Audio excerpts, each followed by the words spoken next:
আকসারি মা ইউদখিলুন নাস আল জান্নাহ। জিজ্ঞেস করা হলো, নবী কোন জিনিস মানুষকে বেশি জান্নাতে ঢুকাবে? বিষ্ণু বললেন, তাকওয়াল্লাহ ওয়া হুসনুল খুলুক। এক হচ্ছে আল্লাহর ভয়, আরেক হচ্ছে সুন্দর আচরণ। তাহলে এই হাদিস থেকে বুঝলাম যারা বেশি নামাজ পড়বে তারা বেশি জান্নাতে ঢুকবে নাকি? না। নামাজ পড়তে পড়তে যারা কপাল কালো করে ফেলছে এরা ঢুকবে না? না। যারা হজ করতে করতে বড় হাজী সাহেব হয়েছে, না। জিকির করতে করতে হাতে 3-4টা তাসবিহ রেখেছে, হবে না। তাদের কথা বলা হয়েছে? এগুলো নিঃসন্দেহে অনেক বড় আমল, কিন্তু সবচাইতে বেশি জান্নাতে প্রবেশ করাবে যে আমল, বিষ্ণু বললেন এক হচ্ছে আল্লাহর ভয়, আরেক হচ্ছে সর্বোত্তম আচরণ। প্রিয় ভাইরা, ইসলামের মেজাজটাকে চিনে নেন, ইসলামের এসেন্সটাকে বুঝে নেন। আমরা ভালো আচরণকে গুরুত্ব দিতে চাই না। অনেক নামাজি লোক দেখবেন নামাজ পড়তে পড়তে কপালে কালো দাগ ফেলে দিচ্ছে, বাসায় বউয়ের সাথে খারাপ আচরণ করে, খিটখিটে মেজাজের, প্রতিবেশীর সাথে শুধু ঝগড়া, কলিগদের সাথে ঝগড়া, মারামারি, দুঃসম্পর্ক, এরকম আছে না? নাই বলেন, আছে না? কিন্তু নামাজি, অনেক বড় হাজি, একদিনও কোরআন তেলাওয়াত মিস হয় না, তো এত ইবাদত করেও সে ইসলামের আসল এসেন্সটাকে ধরতে পারে নাই। বিষ্ণু বললেন সবচেয়ে বেশি জান্নাতে প্রবেশ করাবে যে দুটি আমল, একটি হচ্ছে তাকওয়াল্লাহ, আল্লাহর ভয়, আরেকটি হচ্ছে উত্তম আচরণ, সর্বোত্তম আচরণ। তো আমরা যেন উত্তম আচরণের অধিকারী হই, আমার স্ত্রীর সাথে যেন ভালো আচরণ করি, প্রতিবেশীর সাথে যেন ভালো আচরণ করি, ছেলে মেয়েদের সাথে যেন আমাদের অ্যাটিটিউডটা ভালো থাকে, আচরণটা ভালো থাকে, কলিগের সাথে যেন ভালো থাকে। বিশ্বনবীর আচরণ যেমন ছিল তেমন আচরণ যেন আমরা গড়ে তুলতে পারি। আওয়াজ করে পড়ুন আমিন। সুনানে আবু দাউদের এক বর্ণনা, বিষ্ণু ইসলাম বলেন, খুব চমৎকার একটি হাদিস, মনোযোগ দিয়ে শুনুন। তিনি বলেন, আনা যাঈমুন বিবাইতিন ফি রাবাদিল জান্নাতি লিমান তারাকাল মিরাআ ওয়া ইন কানা মুহিক্কান। আমি ওই ব্যক্তিকে জান্নাতের আঙ্গিনায় একটা ঘরের গ্যারান্টি দেই যে ব্যক্তি তর্ক করার সময় নিজে হক এটা জেনেও সে তর্ক থামিয়ে দেয়। অনেক সময় হয় না, অনেকে পায়ে পাড়া দিয়ে ঝগড়া করতে আসে, এরকম আছে না নাই? আপনি চুপচাপ দেখবেন একটা বাজে কমেন্টস করতেছে, আবার কমেন্টের নিচে কমেন্ট, আবার গালি, হ্যাঁ আছে না এরকম? বিষ্ণু বলেন নিজে হক এটা জানার পরেও আর যাতে তর্ক না বাড়ে, যে তর্ক থামিয়ে দেয় জান্নাতের আঙ্গিনায়, তাকে আমি একটা ঘরের গ্যারান্টি দেই। ওয়াবিবাইতিন ফি ওয়াসাতিল জান্নাতি লিমান তারাকাল কাযিবা ওয়া ইন কানা মাযিআন। আর ওই ব্যক্তিকে আমি জান্নাতের মাঝখানে একটা ঘরের গ্যারান্টি দেই যে ব্যক্তি কৌতুক করার সময়ও মিথ্যা পরিহার করে। করতেছে কৌতুক, ফান করতেছে আর কি, হি ইজ কিডিং, ফান করে, কৌতুক করে, কিন্তু কৌতুকের সময়ও সে মিথ্যা বলে না। এই স্বভাব যাদের, তাদেরকে আমি জান্নাতের মাঝ বরাবর একটা ঘরের গ্যারান্টি দেই। এরপর বিষ্ণু কি বলে দেখেন, তিনি বলেন ওয়াবিবাইতিন ফি আ'লাল জান্নাতি লিমান হাসানা খুলুকাহ। আর জান্নাতের একেবারে হাইস্ট পিক অফ প্যারাডাইস, জান্নাতের সর্বোচ্চ স্তরে আমি একটা ঘর বা একটা বাসভবনের গ্যারান্টি ওই ব্যক্তিকে দেই যে তার আচরণটা সুন্দর করেছে,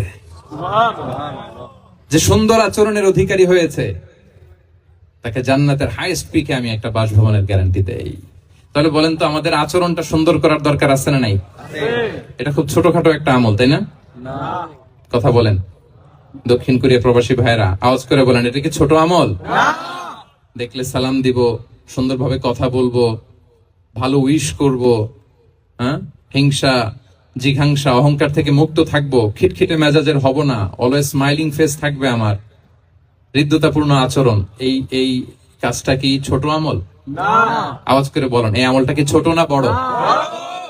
প্রিয় ভাইরা, বিষ্ণু ইসলাম সবার সাথে এরকম মাধুর্যতাপূর্ণ আচরণ করতেন, ছোট থেকে বড়, নারী থেকে পুরুষ, বন্ধু থেকে শত্রু, সবার সাথে সুন্দর আচরণ করতেন।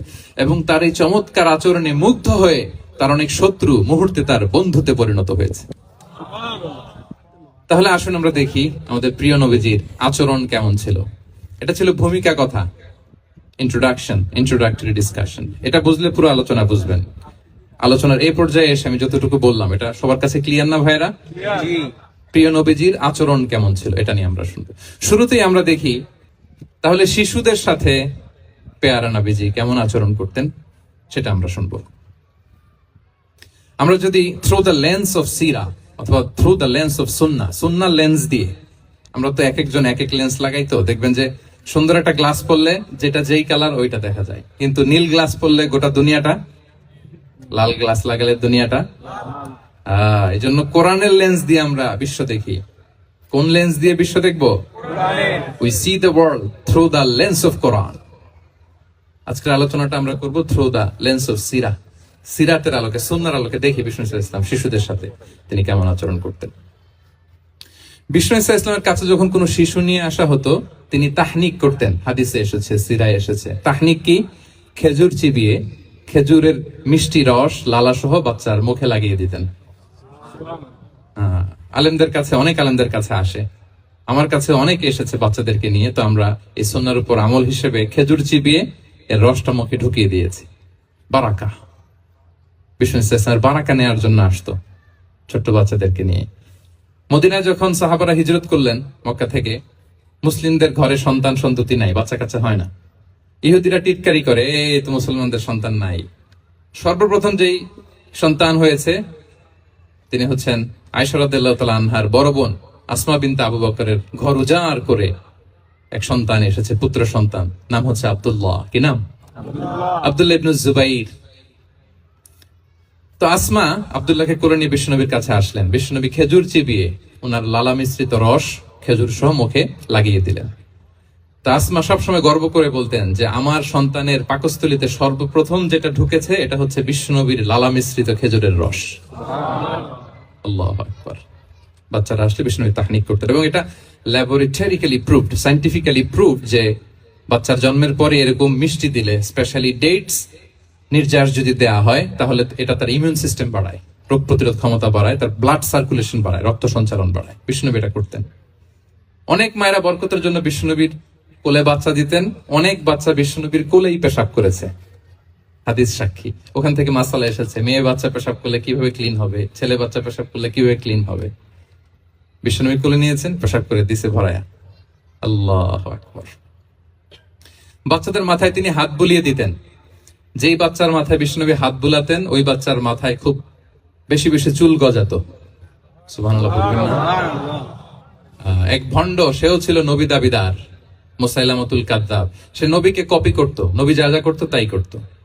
তো সেও তার এলাকায় অনেক বাচ্চাদের মাথায় হাত বুলাই দিতে শুরু করলো যে মোহাম্মদ বাচ্চার মাথায় হাত বুলালে বাচ্চার মাথায় চুল বড় হয়, আমিও তাই করবো। সে বলতো আমিও নবী।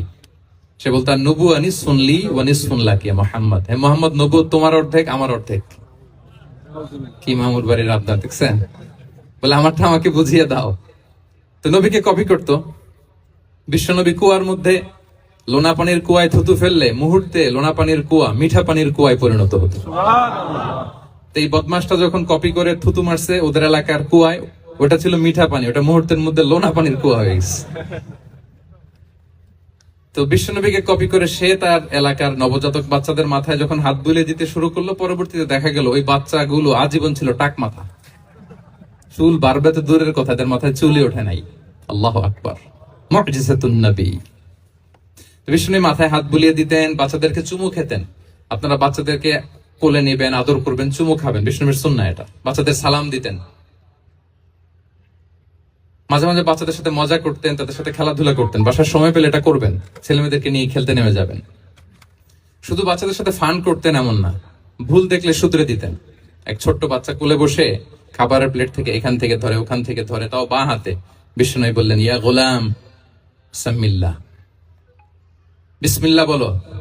কুল বিয়ামিনিক, বাঁ হাতে নয় ডান হাতে খাও।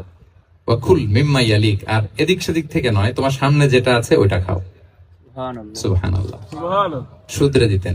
সাদাকার খেজুরের স্তূপ ছিল, যাকাতের খেজুর। হাসান রাদিয়াল্লাহু তাআলা আনহু, বিষ্ণু ইসলামের দৌহিত্র, ছোট্ট মানুষ, হাঁটতে হাঁটতে যে খেজুরের স্তূপের দিকে খেজুর নিয়ে খেলতেছে, হঠাৎ একটা খেজুর খেতে আরম্ভ করলেন। বিষ্ণু বললেন কেখ কেখ, থামো থামো, ওয়াক থু থু। আমরা যে বাংলা ওয়াক থু বলি, এটার আরবি হচ্ছে কেখ। এই নানা ভাই রাখো রাখো রাখো। আলা তাআলাম ইন্না লা নাকুলুস সাদাকা। নানা ভাই তুমি জানো না আমরা হাশিমি খানদানের, আমরা সাদাকার মাল খেতে পারি না। আঙ্গুল ঢুকিয়ে মুখ থেকে খেজুর বের করে দিলেন। সুবহানাল্লাহ। এভাবে ছোট্ট বাচ্চাদের ভুলগুলো শুধরে দিতেন, কারেকশন করতেন। সুনানে নাসাইতে এসছে কান রাসূলুল্লাহ সাল্লাল্লাহু আলাইহি ওয়াসাল্লাম ইয়াজুরুল আনসার, তিনি যখন আনসারীদেরকে ভিজিট করতে যেতেন, ফায়ুসাল্লিমু আলা সিবিয়ানিহিম, আনসারী বাচ্চাদেরকে সালাম দিতেন। আপনারা বাচ্চাদের সালাম দেন তো নাকি? নাকি বাচ্চাদের সালামের জন্য বসে থাকেন? অনেকে মনে করে যে আমি মুরব্বী হাজী সাহেব, 80 বছর বয়স, আমি তো শুধু সালাম পাবো, আমি দিব কেন? এরকম একটা ভুল ধারণা আছে না? সালাম শুধু ছোটরা দিবে, ব্যাপারটা কি এমন না? ছোটরা বড়দের দিবে, বড়রা ছোটদের দিবে, সবাই সবাইকে দিব, ঠিক কিনা বলেন? ইনশাআল্লাহ বলেন সবাই। ওয়ায়ামসাহু বিরুসিহিম, বাচ্চাদের মাথায় হাত বুলিয়ে দিতেন, ওয়ায়াদউ লাহুম, তাদের জন্য দোয়া করতেন। তাহলে বিশ্বনবীর বাচ্চাদের সাথে আচরণ, ডিলিংস, ইন্টারঅ্যাকশন কেমন ছিল বুঝতে পেরেছেন?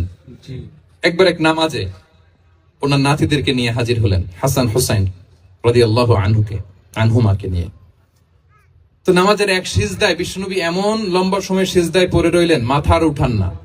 মুসল্লিরা তো অবাক, সাহাবারা ভাবলেন হায় রে, নবীজি অসুস্থ হয়ে গেলেন নাকি, অথবা ওহী নাজিল হলো নাকি।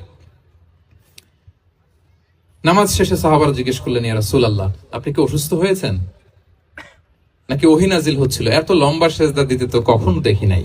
বিশ্বনবী বললেন, না না, কুল্লুন যালিকা লাম ইয়াকুন, কোনটাই না, বরং ওয়ালাকিন্নাবনি ইরতাহালানি, আমার নানা ভাই হাসান হোসাইন সিজদারত অবস্থায় আমার পিঠের উপরে উঠে বসেছিল। ফাকারিহতু আন উআজ্জিলাহু হাত্তা ইয়াকদিয়া হাজাতা, আমি উঠে গেলে তাদের ডিস্টার্ব হবে, এজন্য সিজদায় পড়েছিলাম। যতক্ষণ তাদের পিঠে উঠে খেলতে মনে চেয়েছে তারা খেলেছে, তারা নেমেছে, তারপরে সিজদা থেকে মাথা উঁচু করে দাঁড়িয়েছি। কি কনসিডারেশন ছিল, কি কনসিডারেট পিপল ছিলেন, সুবহানাল্লাহি বিহামদি। তো আমরা কাঁধে নিয়ে খেলবো তো দূরের কথা, আমরা অনেকে বাচ্চাদেরকে মসজিদে দেখলেই রেগে যাই, আছে না নাই? অনেক মুরব্বীরা আছে মসজিদে বাচ্চা দেখতে পারে না, দেখবেন হ্যাঁ, খিটখিটে মেজাজের হয়ে যায়, রিয়েক্ট করে। আলহামদুলিল্লাহ গত অনেক বছর ধরে বাংলাদেশে এটা নিয়ে আমরা কন্টিনিউয়াসলি বলেছি যে না, শিশুদেরকে আপনারা মসজিদে আসলে ধমক দিবেন না, ভুল করলে, আওয়াজ করলে, চিৎকার করলেও তাদেরকে বকা দেওয়া যাবে বলেন? আজকে যদিও বকা খেয়ে মসজিদ থেকে ফিরে যায়, আর কোনোদিন মসজিদের দিকে পা বাড়াবে না। ও যাবে ক্লাবে, হ্যাঁ, ও যাবে গানের কনসার্টে, আর ফেরাতে পারবেন মসজিদে? আর আসবে না। খবরদার, আপনার একটা ধমকের কারণে মসজিদমুখী কোনো শিশু যেন অন্যদিকে না যায়। বুঝাবেন যে আব্বু, এটা আমাদের ইবাদতগাহ, পবিত্র জায়গা, এখানে দুষ্টামি করতে হয় না, আওয়াজ করতে হয় না, আল্লাহ তোমাকে অনেক গুনাহ দিবে। গুনার ভয় দেখালে কিন্তু বাচ্চারা আর দুষ্টামি করে না, দেখবেন, ঠিক কিনা বলেন? এই সেন্সটা তাদের আছে, এভাবে বুঝাবেন। মুসনাদে আহমদে একটা হাদিস এসেছে, বিষ্ণু ইসলাম ওনার চাচাতো ভাইদেরকে নিয়ে দৌড় প্রতিযোগিতা করাতেন, লাইন ধরে দাঁড় করাতেন, আর বলতেন, মান সাবাকা ইলাইয়া ফালাহু কাদা ওয়া কাদা, সবাই দাঁড়াও, দেখি কে কার আগে আমাকে দৌড়ে ধরতে পারে, যে ধরতে পারবে তাকে পুরস্কার দিব। আল্লাহু আকবার। এবং বিশ্বনবীর এই কথা শুনে সবাই দৌড়ে যে বিশ্বনবীর ঘাড়ের উপর উঠতো, বুকের উপর উঠতো, ঝাঁপিয়ে পড়তো, বিশ্বনবী সবাইকে ধরে আগলে নিতেন, প্রত্যেকের গালে চুমু খেতেন, পড়েন সুবহানাল্লাহ। এই ছিল শিশুদের প্রতি বিষ্ণু ইসলামের আচরণ। তো আমরা এরকম আচরণ করি কিনা? আমাদের আচরণটা আমাদের বাচ্চা, আমাদের আত্মীয় স্বজনের ছোট ছেলে মেয়ে, আমরা কোথাও শিশুদেরকে যদি দেখি, আমরা তাদের সাথে কিভাবে আচরণ করি, একটু মিলিয়ে নিন কার আচরণ কেমন, এরকম করেন কিনা। আমি আর জিজ্ঞেস করতে চাইলাম না, জাস্ট আস্ক ইউরসেলফ, নিজেকে জিজ্ঞেস করুন যে আমরা আমাদের বাচ্চাদের সাথে এরকম আচরণ করি কিনা।